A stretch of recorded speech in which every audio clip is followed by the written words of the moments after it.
Welcome to Photo Finds. I'm your host Kevin, and this week we have a lot of ground to cover, but we're beginning outside of the parks on US 192. This is the Earl Bronson Highway next to Walt Disney World, where, as you can see, Orlando Attractions magazine and the show has a billboard here along the street. I thought that was kind of neat, a way to start us off.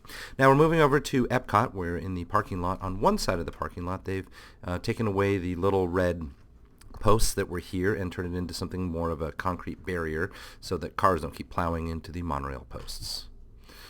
Now it is probably the smallest level detail we're going to get to today, but we are in Spaceship Earth looking at the scene in the living room next to the television where usually you would have seen the Beatles album there, the White Album. And now what you can see, and I'm not sure how legible it says the Swiss Family Robinson, so something more Disney rather than just the Beatles and still period appropriate. Elsewhere on Spaceship Earth, you have this tribute to Luxo, which was, I'm sure, not new at all, but it is new to me. This is in the Steve Wozniak scene where computers are being invented in a garage. And so this is kind of the Steve Jobs tribute on the other side of the room. Now, it is Food and Wine Festival time at Epcot, so you can see the level of decoration. This year they've got some kind of new curly Q design. I think it looks pretty good. And we're going to head over to the Festival Center first. We see a little bit more of the curly Q design out in the grass on the way into the Festival Center. Once we get to the Festival Center, we'll see the obligatory and usual cards where you can load them up as gift cards, etc. And then down below, let's have a closer look at these. These are trays. Now they're for sale. They hold not only food but drinks as well, both a wine glass or a beer glass, or in fact the regular soda glass would fit into this thing on the side, enabling you to kind of carry everything all at once and be less likely to spill it. It's very tough plastic. It does cost $6. This seems to be one of the themes this year, this running chef. And so as you can see, they've got figurines as well as those little cards. This is the lay of the land for Food and Wine Festival. As you can see, they've got a heavy concentration up at the front, and it is scattered all the way around. Some of the booths are new this year, although we didn't try everything that was new, at least not out in that first week. And while we're still here at the Festival Center, let's grab one of these passports where they'll let you stamp as you visit country by country. The Jamators have taken on a new persona during the food and wine time. Now they're cooking. And we're heading out past Future World through the Cranberry Bog, or next to the Cranberry Bog anyway. This is one of the central features in the transition zone between the two lands. It was opening weekend for Food and Wine, so as you can see, it was busy. There were lines everywhere. Lines were a little lower on Sunday than they were on Saturday, however. Now let's start looking at some of the things available to purchase. Now this is basically a s'mores shake, and that was purchased from that area, that line we were just looking at up at the front between Canada and Mexico. Now this is a Dole Whip, a loaded Dole Whip, so to speak. I think there was rum that was in there. And then this is a pineapple fritter, just absolutely delicious and a real hit for us, and not even that expensive. I think it was $2 for the two of them. It's a deep-fried fritter is what it is. I'm sorry, a deep-fried pineapple, so it's like a fritter. This is the vegetable wrap, as you can see here with the wine and using in the tray next to it. And we'll come back and take a look at the vegetable wrap a little bit later. And here you can see some of the beer flights from Germany in this case. Now this is the bacon tasting pork that is available from the front area next to, I think it was not Nintera directly, but the country next to it, possibly Argentina. That's avocado and black beans there, as you can see, and it makes it this crispy pork belly absolutely a delicious dish, my second favorite, or perhaps third favorite. Now these are from Terra. This is the chicken, except it tastes like chicken. It's not real chicken. And that's a spicy dish, very piquant. This is the Colorado chili with supposed beef tips, but they're fake as well, because this is the vegetarian booth. Both of these dishes are absolutely recommendable. I will be getting both of those again. My wife really liked the beef tips. In fact, we got some more later that same day. Another angle for you. This is a custard dessert over from the, I believe it was the Brazil booth nearby.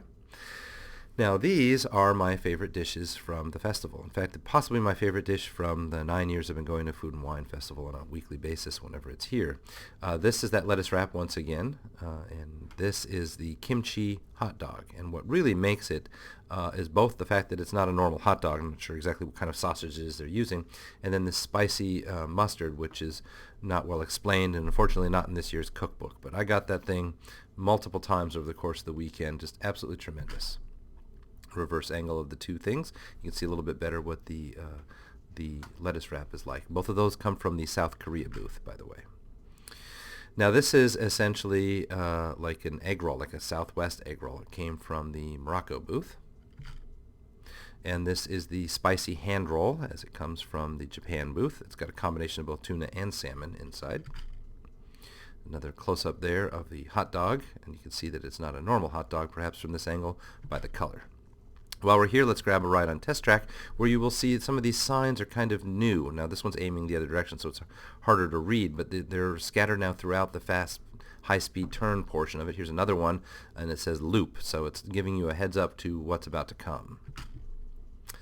Here's the car and the exit to the Test Track area and back out to Future World, and World Showcase, excuse me, where I don't know that they've always had this face painting available right next to the Duffy store. I kind of think that's new with the festival.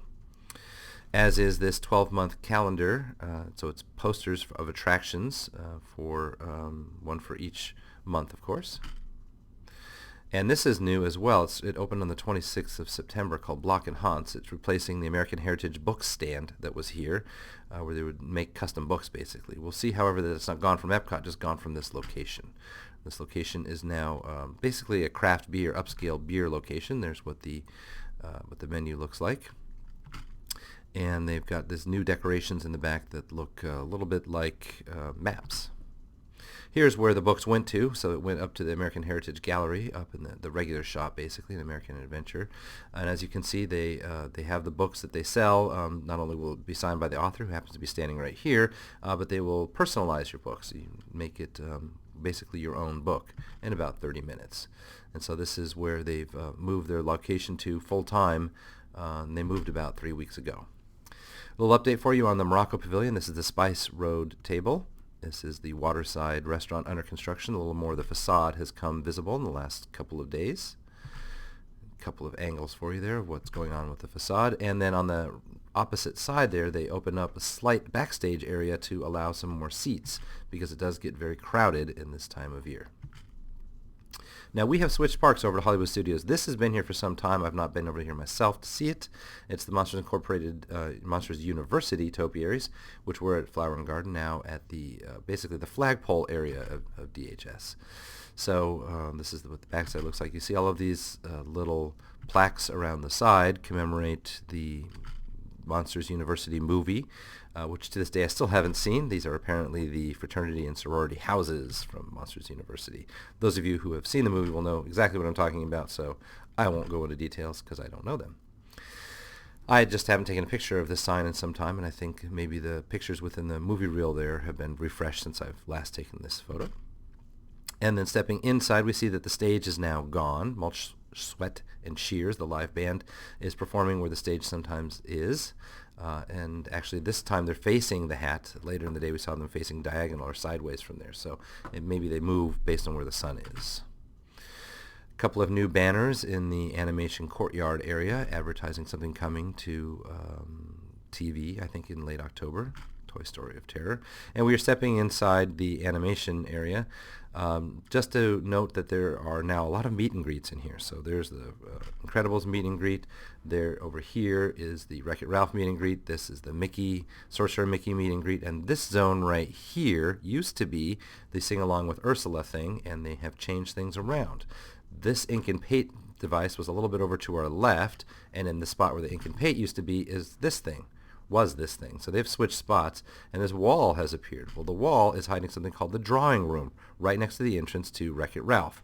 Now, it's not labeled what this is, which means that the line is incredibly short. It turns out that this is for meeting Minnie Mouse. It's a brand new exhibit, new enclosure, and they don't even have the FastPass Plus things uncovered. So at the moment, there's no line at all. I suspect that will change pretty soon. They do have cue poles set up so it could handle a line. And we're going to take a closer look at several of these posters throughout. Now, as you can see, they use Disney characters and they riff on famous movies. And then they have things like Mickey's Philharmagic Orchestra, So inside jokes, and here's one that's just teeming with inside jokes. July 17th was Disneyland's opening day. You have all of these guys who helped build Disneyland, Harper Goff and Bill Evans, as well as Walt Disney World. And then we'll zoom in just a little bit. You see Trader Sam mentioned here. In fact, this is Trader Sam with a 2-for-1 deal. If you zoomed all the way in here, you would see that this is Dr. Albert Falls, a Jungle Cruise joke. Other Jungle Cruise references, American Belle, Congo Queen, and Ganges Gal are the boat names. John Lasseter and Brennan is, I've forgotten his first name. He's another WDI executive. And then other people mentioned here, Bill Evans again, Mark Davis, Harper Goff. And then you can see not only the hippos and the Jungle Cruise concept here, but the piranhas in the water, which, at least as of this recording, is not in the Jungle Cruise here in Walt Disney World. It's only from the Jungle Cruise in Disneyland. Now, the Magic Kingdom's Jungle Cruise is under refurbishment as we speak, so maybe they're planning to add that little effect. There's a little close-up of the jumping piranhas, and that there's a close-up of Dr. Albert Falls. All right, another poster, obviously Mary Poppins, and you'll see some references here to the Disney Afternoon characters, Quack Pack and Darkwing Duck and so forth across several of these. I did like that they included Oswald and Mortimer Mouse, but they don't label them because they are not technically Disney characters, or not officially canon Disney characters, I guess. Another kind of inside joke there as a function of that. So Ludwig von Drake, Drake Mallard, I think that's Darkwing Duck. Yet another poster with still more inside jokes. This one also mentions Oswald sort of by name. And the bride of Frank and Ollie, of course, Frank Thomas and Ollie Johnston, 2 of Walt's old men, so 9 old men. So these are an inside joke, a reference, and maybe even get Monstro out of that. Another reference to Mortimer Mouse. Monstro perhaps reference just to Pinocchio, I guess. A couple more signatures there, and then this one, the South Pacific reference. Not only does it mention the Sherman brothers, but as we zoom in over here, we'll see things like Michael Barley, Jose Boag, Fritz Ravenscroft, and Pierre Newton. Well, that's Michael, Jose, Fritz, and Pierre, the 4 Tiki Room birds, voiced by the last names of the people who actually gave them their voices. Wally Boag, for instance, or Ravenscroft. And I've forgotten Newton's first name, actually.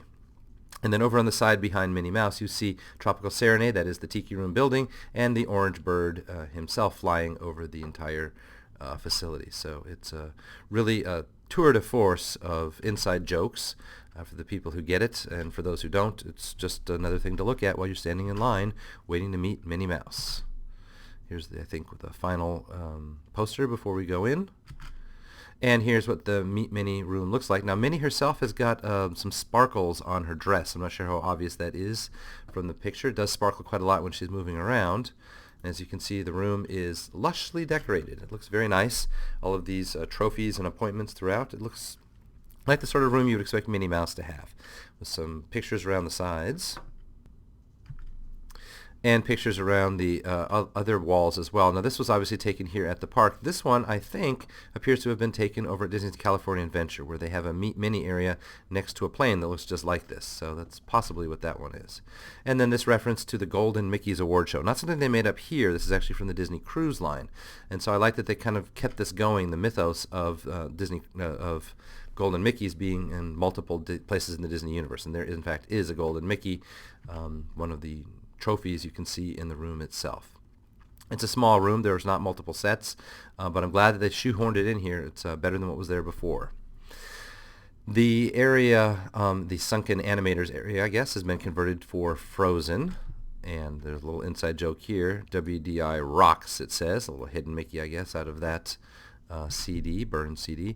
And then this zone, waiting for the Mushu movie, has been converted away from the Wreck-It Ralph stuff that we saw here previously and the Frozen stuff previously. So now they've got just these pictures along the sides, kind of in 3 different display cases, and then a couple of different framed pictures. And we're switching then outside over by the ABC commissary, a couple of new posters on the outside for you to look at. And then the commissary itself has changed its menu. The curry is gone, and things that are there now include the seafood platter and the couscous, quinoa, and salmon salad. That does it for this week. We thank you as always for paying attention, and we will catch you next time.